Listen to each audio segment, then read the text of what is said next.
तो शिवसेना उद्धव ठाकरे की अगर बात करें तो उनके लिए भाजपा की तरफ लौटना, उनके निजी स्वाभिमान जिद को छोड़ दिया जाए तो राजनीतिक दृष्टि से वाजिब फैसला होगा उनके लिए, मैं बोल रहा हूं। क्योंकि यदि वो यहां नहीं लौटेंगे तो उनके पास कोई जमीन नहीं बचेगी। राजनीति में इस समय नरेंद्र मोदी के पास बहुत सारे विकल्प हैं।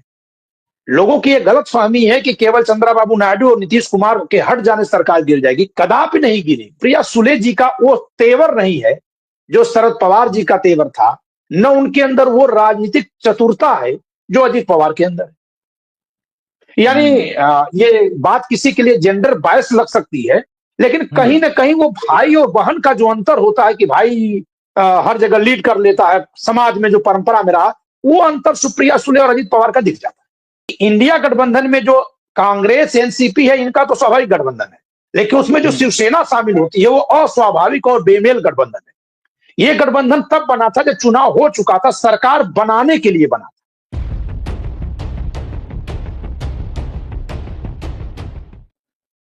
दिल्ली चुनाव के बीच महाराष्ट्र से भी उथल पुथल की खबर आ रही है। वहीं दिल्ली में शरद पवार जी ने भी अपना मोर्चा खोला है। उन्होंने आह्वान किया है कि जो आदमी या जो लोग जो है दिल्ली में चुनाव लड़ना चाहते हैं एनसीपी के साथ, जो है उनकी 11 को बैठक होगी दिल्ली उनके कार्यालय में। हो सकता है कि शरद पवार जी भी जो है दिल्ली में अपने प्रत्याशियों को चुनाव लड़ाएं, दिल्ली में भी अपनी किस्मत आजमाएं। हालांकि इससे किसका कितना फायदा होगा, किसका नुकसान होगा, सभी जानते हैं। बावजूद इसके एक खबर ये भी आ रही है, महाराष्ट्र से छनकर आ रही है, सूत्रों के हवाले से खबर है कि शरद पवार जी ने अपना मन बना लिया है कि वो एनडीए के साथ चले जाए। और ये भी खबर है कि उद्धव ठाकरे भी एनडीए गठबंधन में मोदी जी के साथ जाने के लिए इच्छुक दिख रहे हैं। ऐसी खबरें आ रही हैं। इसमें अभी कोई पुख्ता प्रमाण नहीं हुआ है, उन्होंने कोई घोषणा नहीं की है, लेकिन ऐसी सियासी उठापटक की खबर क्यों आ रही है, इस पर विस्तार से चर्चा करने वाला हूं मैं हूं उमर और आप देख रहे हैं अम्बेडकरनामा। हमारे चैनल को लाइक कीजिए, शेयर कीजिए, सब्सक्राइब कीजिए। इस विषय पर बातचीत करने के लिए हमारे साथ लखनऊ से जुड़े हुए हैं पंकज त्रिपाठी जी। लॉजिकल इंडियन चलाते हैं अपना यूट्यूब चैनल, वहां भी इस चर्चा को आप देख सकते हैं, जान सकते हैं कि आखिर महाराष्ट्र में चल क्या रहा है और इस तरह की परिस्थितियां क्यों उत्पन्न हो रही है। इंडिया गठबंधन कमजोर हो रहा है। चलते हैं सीधे पंकज जी के पास और जानते हैं कि आखिर ये सियासी उठापटक को वो कैसे देखते हैं। नमस्कार पंकज जी। जी नमस्कार। अभी सूत्रों के हवाले से ही खबर है। जी हाँ, सूत्रों के ही हवाले से है, लेकिन नेताओं की एक बॉडी लैंग्वेज होती है। आप एक चीज को महसूस करिएगा तो फिर नेताओं को समझना आसान हो जाएगा कि यूपी और बिहार में कांग्रेस और भाजपा, इन दो पार्टियों को अगर आप देखेंगे, और इन दो पार्टियों के माध्यम से मैं सभी पार्टियों को दिखाऊंगा, तो सभी श्रोताओं से, दर्शकों से मेरा आग्रह है कि इन दो पार्टियों को केवल उदाहरण के रूप में लें। कांग्रेस उत्तर प्रदेश में समाजवादी पार्टी से और बिहार में आरजेडी से चुनाव हारती है 1989 में, यानी जब दोनों जनता दल थे। लेकिन उसी समय भाजपा का धर्म के नाम पर उदय होता है, बसपा का यहां उदय हो जाता है, वहां रामविलास पासवान जी, लालू प्रसाद यादव जी का उदय हो जाता है। कांग्रेस एकदम खत्म हो जाती है। तो कांग्रेस के नेता, कांग्रेस पार्टी कहां खड़ी हो जाती है? कांग्रेस के नेता, कांग्रेस पार्टी उन पार्टियों के पीछे खड़ी हो जाती हैं जो उस समय सत्ता में है। उत्तर प्रदेश में मुलायम सिंह जी और बिहार में लालू प्रसाद यादव जी। आखिर ऐसी क्या मजबूरी थी कि जिस पार्टी ने इनको हराया उसी के पीछे खड़े हैं? इसके पीछे होता है कैडर की राजनीतिक जरूरत। कोई भी बड़ी पार्टी जो लगातार सत्ता में रही हो, या कोई भी ऐसी पार्टी जो सत्ता में रही हो, वो सत्ता से दूर बहुत देर तक नहीं रह पाएगी। सत्ता से बहुत देर तक दूर रखेंगे तो उसका कैडर खत्म हो जाएगा। उसमें यहाँ जो नेता जुड़े हैं उनके अपने बहुत सारे काम होते हैं, बहुत सारी उनकी जिम्मेदारियां होती हैं, लोगों की उम्मीदें होती हैं। मैं इसमें उदाहरण दे रहा हूं, जैसे नगीना से जब सांसद का चुनाव जीत गए चंद्रशेखर जी, तो अब इनके समर्थकों से इनसे उम्मीदें ज्यादा बढ़ गई हैं। बिल्कुल। तो क्योंकि ये पार्टी सत्ता में रही है कांग्रेस, तो इसलिए इसके समर्थकों की उम्मीदें, इसके विधायक जो बने हुए हैं वो सत्ता में नहीं रहेंगे तो काम नहीं करा पाएंगे, तो इसलिए सत्ता के साथ मिलते हैं। अब हम चलते हैं महाराष्ट्र में बीजेपी की स्वाभाविक सहयोगी एक पार्टी है शिवसेना, और मैं जिस शिवसेना की बात कर रहा हूं वो वह शिवसेना है जिसमें इसके दोनों धड़े एक साथ थे। मैं पुरानी शिवसेना की बात कर रहा हूं। बिल्कुल, दोनों ही उग्र हिंदुत्व की राजनीति करते हैं। संपूर्ण हिंदुत्व की ऊर्जा वहां बाला साहब ठाकरे के पीछे लगाई जाती थी, तब वो बहुत बड़े दिखाई देते थे। जब किसी कारण से मतभेद हुआ और शिवसेना और भाजपा अलग अलग हो गई, तो क्योंकि केंद्र में भाजपा थी, उसकी शक्तियों का प्रयोग करके भाजपा ने हिंदुत्व के मुद्दे को हाईजैक कर दिया, यानी कि शिवसेना से वो मुद्दा ले लिया और शिवसेना इसी बीच चली गई कांग्रेस के साथ। कांग्रेस और भाजपा ही वास्तव में दो स्वाभाविक, दो विरोधी विचारधाराएं, जो चरम विरोधी विचारधाराएं वो यही दोनों।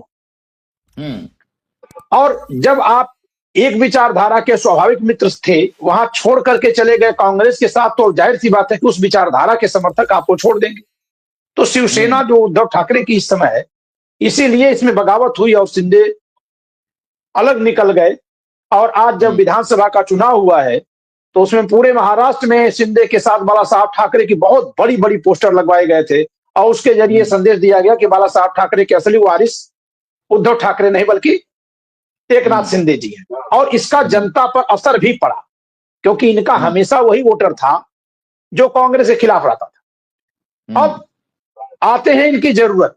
तो शिवसेना उद्धव ठाकरे की अगर बात करें, तो उनके लिए भाजपा की तरफ लौटना, उनके निजी स्वाभिमान जिद को छोड़ दिया जाए, तो राजनीतिक दृष्टि से वाजिब फैसला होगा उनके लिए। मैं बोल रहा हूं क्योंकि यदि वो यहां नहीं लौटेंगे तो उनके पास कोई जमीन नहीं बचेगी।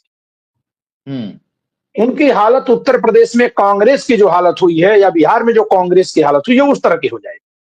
क्यों? क्योंकि जो हिंदुत्व के कट्टर समर्थक होंगे वो चले जाएंगे भाजपा के साथ, जो शिवसेना बाला साहब ठाकरे के हिंदुत्व के समर्थक होंगे वो चले जाएंगे शिवसेना शिंदे के साथ, और जो संविधानवादी होंगे वो चले जाएंगे कांग्रेस के साथ, जो लोकल मराठा खोजेंगे वो जाएंगे एनसीपी के साथ। उनके साथ उनका अब अलग से वोट बैंक क्या बचेगा? जो उद्धव ठाकरे को व्यक्तिगत तौर से चाहने वाले या बाला साहब की ब्लड लाइन को वारिस मानने वाले राजनीतिक, वही लोग बचेंगे। उनकी संख्या इतनी कम होगी कि ये नहीं बचेंगे, और इसलिए इन पर देर सवेर एक दबाव आएगा कि आप भाजपा में शामिल हो। अब शिवसेना के उद्धव ठाकरे के लिए समस्या यह है कि इनका अमित शाह और नरेंद्र मोदी से एक व्यक्तिगत ईगो टकराव, ईगो क्लैश है। लेकिन ईगो क्लैश जो है राजनीति में बहुत देर तक जो देखता है वो कहीं का नहीं रह जाता। मुलायम सिंह यादव जी जो बहुत सफल माने गए हैं, इसका एक बहुत बड़ा कारण था कि वो कोई ईगो रखते ही नहीं थे। उनके जीते जी अखिलेश यादव जी को उन्होंने छूट दी, जाइए मायावती जी को मना के लाइए, जुड़े जाइए। तो नेता अगर ईगो बहुत देर तक पालेगा तो फिर वो कमजोर पड़ जाएगा, उसके ईगो का फायदा उठा लेगी दूसरी पार्टी। तो ये राजनीतिक बुद्धिमत्ता होगी उद्धव ठाकरे की कि वो अपने ईगो को छोड़ेंगे और बीजेपी की तरफ जाएंगे। इसके पीछे फैक्टर क्या बनेगा जो उनको इंड्यूस करेगा वहां जाने के लिए? वो है महाराष्ट्र और दिल्ली दोनों जगह, यानी केंद्र दोनों जगह का 5 साल तक की सरकारों का निश्चित हो जाता। ये दोनों ही जगह अब उनको सत्ता में भागीदारी तब तक नहीं मिलेगी जब तक वो भाजपा की तरफ न जाए।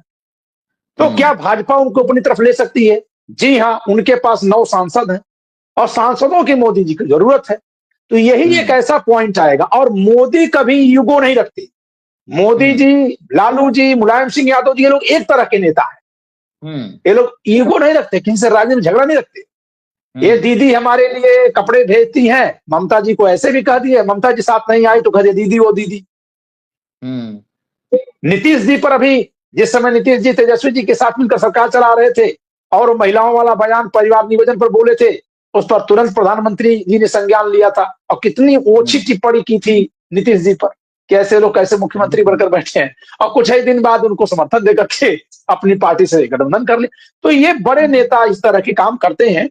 उद्धव ठाकरे जी एक व्यक्ति के तौर पर ज्यादा सोचते हैं, नेता के तौर पर कम सोचते हैं, लेकिन राजनीति में सोचना पड़ेगा और ये मौका उनको नरेंद्र मोदी ही दे देंगे, क्योंकि नरेंद्र मोदी जी ये जान रहे हैं कि ये आदमी ईगो वाला है, थोड़ा सा इसका ईगो शांत कर दिया जाए तो जुड़ जाएगा। तो आप देखिएगा नरेंद्र मोदी जी ही ये मौका देंगे शिवसेना उद्धव ठाकरे गुट को, उद्धव ठाकरे को कोई ऐसा सम्मानजनक व्यवहार दिखा देंगे, कहीं बात बोल देंगे कि वो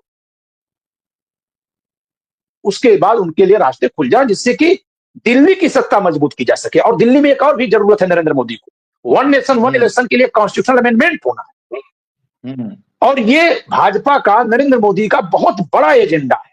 मैं समझ रहा हूं कि 370 से भी बड़ा एजेंडा है, राम मंदिर से बड़ा एजेंडा है। और इस एजेंडा में संख्या की बड़ी लड़ाई है। तो एक तरफ शिवसेना उद्धव ठाकरे एकदम अब राजनीतिक रूप से नीचे जा चुके हैं, दूसरी तरफ उनके लिए ईगो ज्यादा महत्वपूर्ण है। तो उस ईगो को कैसे शांत किया जाता है? तारीफ कर दी जाए, सम्मान दे दिया जाए, वो तुरंत खत्म हो जाएगा।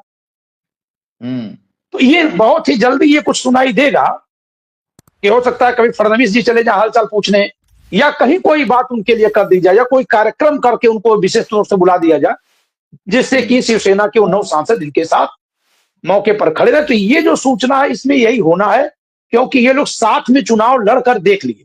हमको ये नहीं भूलना चाहिए कि इंडिया गठबंधन में जो कांग्रेस एनसीपी है, इनका तो स्वाभाविक गठबंधन है, लेकिन उसमें जो शिवसेना शामिल होती है वो अस्वाभाविक और बेमेल गठबंधन है। ये गठबंधन तब बना था जब चुनाव हो चुका था, सरकार बनाने के लिए बना था।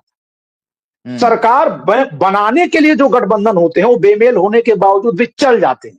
जैसे जम्मू कश्मीर में पीडीपी और बीजेपी का गठबंधन, उत्तर प्रदेश में बीजेपी और बीएसपी का गठबंधन कई बार बना, लेकिन सत्ता से निकल के आ जाने के बाद ये गठबंधन नहीं चल पाते।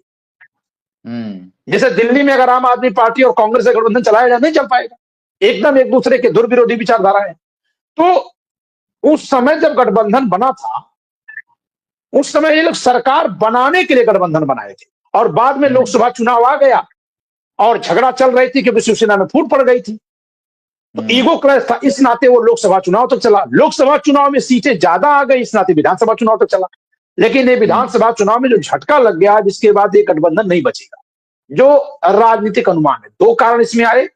पहला कारण ये है जो शिवसेना उद्धव साहब ठाकरे की तरफ से है कि इनकी जमीन खिसकती चली जाएगी विचारधारा के कारण से, और दूसरा कारण आएगा बीजेपी की तरफ से कि ये चाहेंगे कि इनको मौका देख करके अपनी तरफ कर लें, जिससे कि इनके 9 सांसद का समर्थन उनको मिल जाए। अच्छा, अब इस समय उद्धव ठाकरे को कुछ देने की जरूरत नहीं, केवल एक सम्मान दे दें तो उनके 9 सांसद इनकी तरफ है, सिर्फ उनको कुछ देने की जरूरत नहीं है, क्योंकि सब कुछ तो बढ़ चुका है सब। बिल्कुल। और उनको कंट्रोल करने के लिए भाजपा को कुछ करना ही नहीं है, उनको कंट्रोल करने के लिए एकनाथ शिंदे ही काफी है। इससे एकनाथ शिंदे भी बैलेंस्ड रहेंगे, इससे अजीत पवार भी संतुलन में रहेंगे। ये रह गई एक बात। अब इसी फार्मूले को जब आप आगे लाइन को खींचेंगे, जो दिख रहा है, और ये मैं उसी समय से कह रहा हूं, जब महाराष्ट्र विधानसभा का चुनाव हो गया था और तमाम राजनीतिक पंडित लोग, खासकर अपने को पत्रकार बताने वाले विश्लेषक लोग, रात दिन ये चैनल चलाते थे, वीडियो चलाते थे कि अब सरकार वहां नहीं बन पाएगी बीजेपी की, अब एकनाथ शिंदे आ गए इधर, अब अजीत पवार आ गए। मैं रोज रोज कहता था ये संभव नहीं है।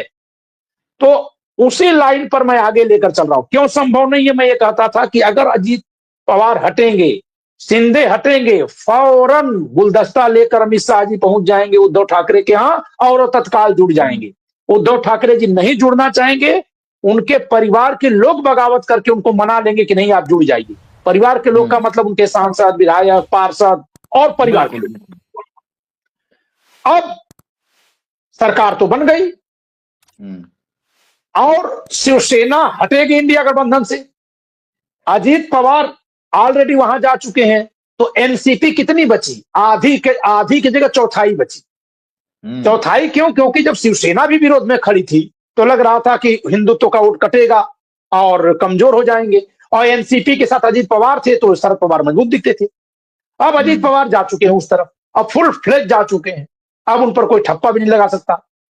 विधायकों की संख्या भी अच्छी खासी है। और इधर जो है राजनीति में अगर देखा जाए तो सुप्रिया सुले जी का वो तेवर नहीं है जो शरद पवार जी का तेवर था, न उनके अंदर वो राजनीतिक चतुरता है जो अजीत पवार के अंदर है। यानी ये बात किसी के लिए जेंडर बायस लग सकती है, लेकिन कहीं ना कहीं वो भाई और बहन का जो अंतर होता है कि भाई हर जगह लीड कर लेता है, समाज में जो परंपरा में रहा, वो अंतर सुप्रिया सुले और अजीत पवार का दिख जाता है। सुप्रिया सुले जी भले चुनाव में उनकी पत्नी को हरा दी अजीत पवार को, लेकिन वो बहन के रूप में रहती है, वो भाई कहीं आगे बढ़ता तो ठीक है, ऐसे दिखता है उनका रूप। और ये चीज शरद पवार को भी दिख रही है। अगले 5 साल के लिए दोनों जगह की सरकारें फिक्स हैं। 5 साल बाद क्या होगा पता नहीं।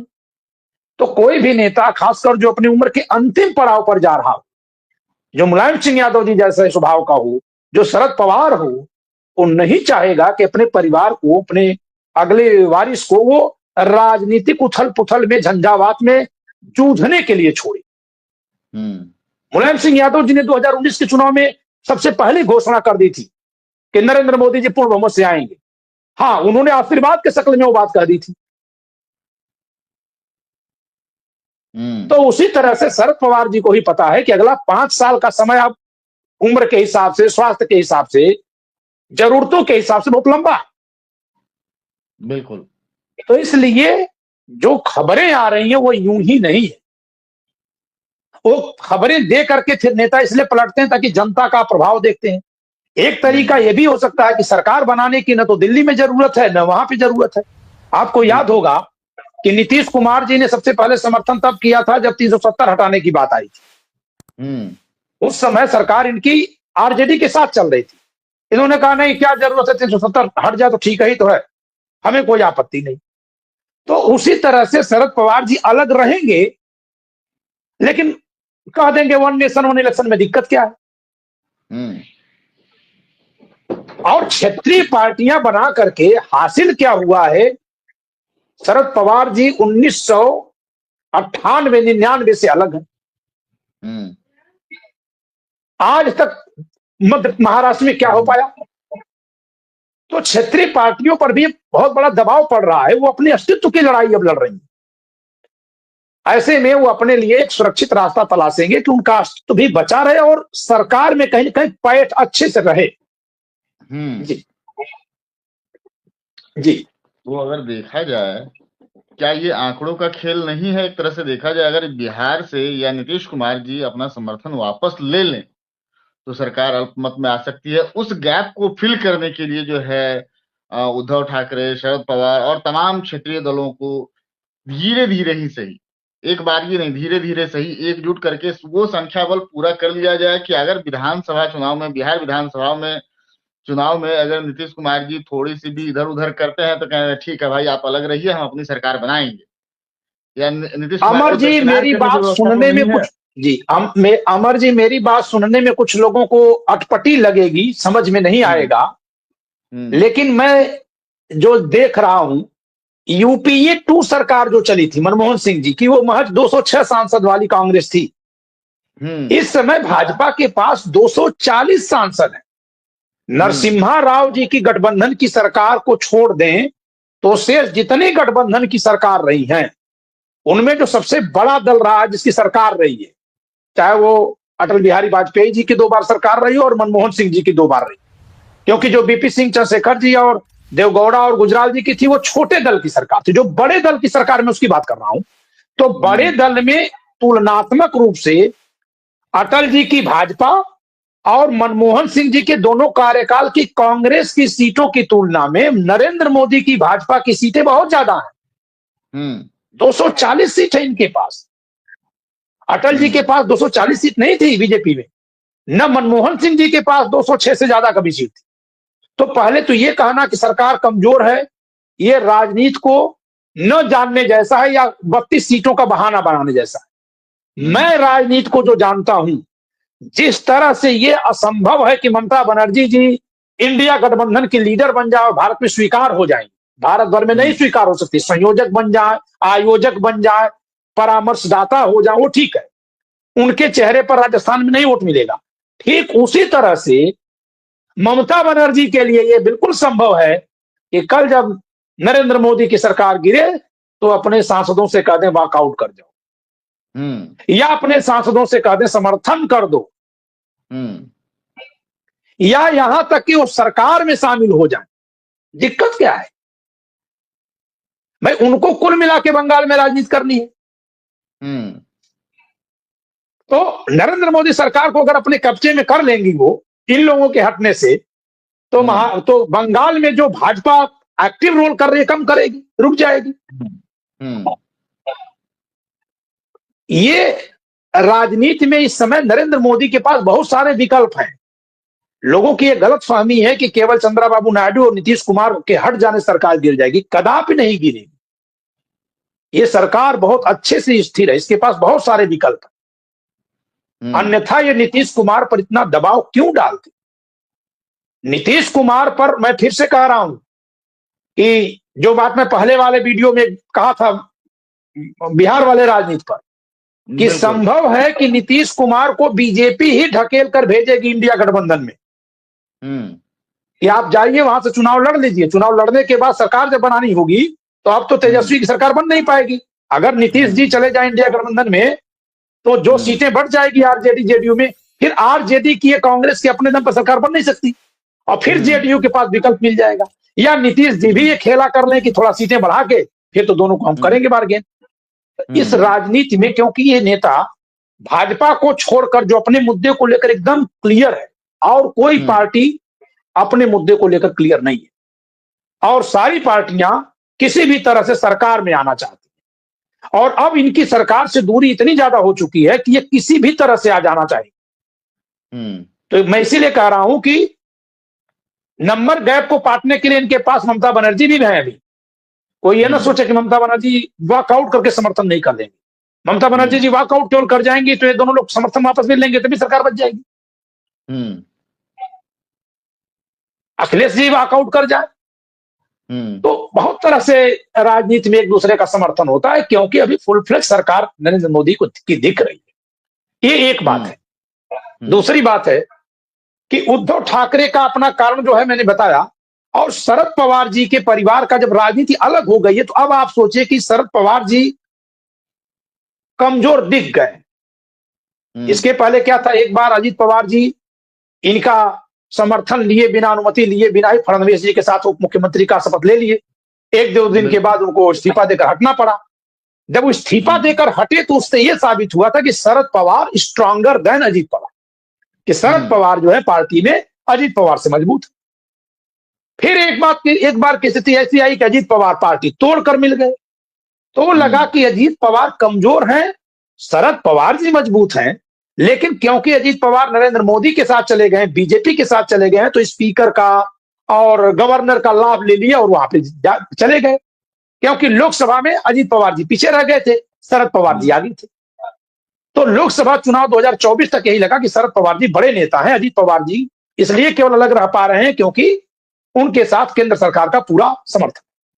लेकिन जो विधानसभा का चुनाव हुआ है उसमें जिस तरह से एनसीपी महज 10 सीटों पर सिमट गई, उससे अब आम जनता में संदेश चला गया कि शरद पवार और अजीत पवार में अजीत पवार बहुत भारी है। और उम्र का एक बहुत बड़ा फर्क होता है, मानव जीवन में जीवन ही उम्र से। तो शरद पवार जी चाहे जितने भी बड़े नेता रहे हो, भाई अखिलेश यादव जी, मुलायम सिंह यादव जी की बात न मान करके जब पार्टी तोड़े हैं तो 200 के आसपास सांसद उनके साथ क्यों चले गए? उम्र देख कर कि आदमी लंबे समय तक रहेगा, हमको उसके साथ रहना, ये बहुत बड़ा असर होता है। मैं चाहूंगा कि शरद पवार जी शतायु हों, दीर्घायु हों, स्वस्थ रहे, लेकिन मेरे चाहने से नहीं होगा ना। प्रकृति और समाज ये दोनों जानता सच्चाई क्या है। तो अजीत पवार जी दिनों दिन मजबूत होंगे पार्टी में, एनसीपी के दोनों खेमों। और इस नाते शरद पवार पर दबाव बनेगा उनके अपने ही सांसदों का कि आप उधर चले जाइए, जिससे कि उन सांसदों को भी सत्ता में जाने का मौका मिले। हम आप सभी लोग जानते हैं कि जो सत्तारूढ़ दल के साथ जुड़ा सांसद विधायक होता है और जो विपक्ष में होता है, दोनों में बहुत फर्क होता है राजनीतिक शक्ति में, राजनीतिक प्राधिकार जो उसका होता है, दोनों में बहुत अंतर होता है। कोई भी विधायक या सांसद बनने के बाद चाहता है कि सत्ता के साथ हम रहें, तो 5 साल तक दोनों सरकारों में उसकी सत्ता रहेगी। इस नाते ऐसा दबाव पड़ेगा। तो उद्धव ठाकरे का भी मैंने कारण बताया, शरद पवार का भी कारण बताया, और यही बातें हैं नीचे पीछे भीतर खाने से। इसीलिए नीतीश कुमार को कोई बहुत तवज्जो भाजपा नहीं दे रही। नीतीश कुमार को केवल तभी भाजपा तवज्जो देने के लिए विवश हो जाएगी जब तेजस्वी और राहुल जी नीतीश कुमार पर जमकर हमला बोलना शुरू करें। जी, बहुत बहुत शुक्रिया पंकज जी। ये था हमारा महाराष्ट्र विशेष। धुआं ऐसे ही नहीं उठा है, कहीं चिंगारी भी जरूर होगी। गाहे बगाहे देर सवेर हो सकता है शरद पवार और उद्धव ठाकरे भी एनडीए में शामिल हो जाएं।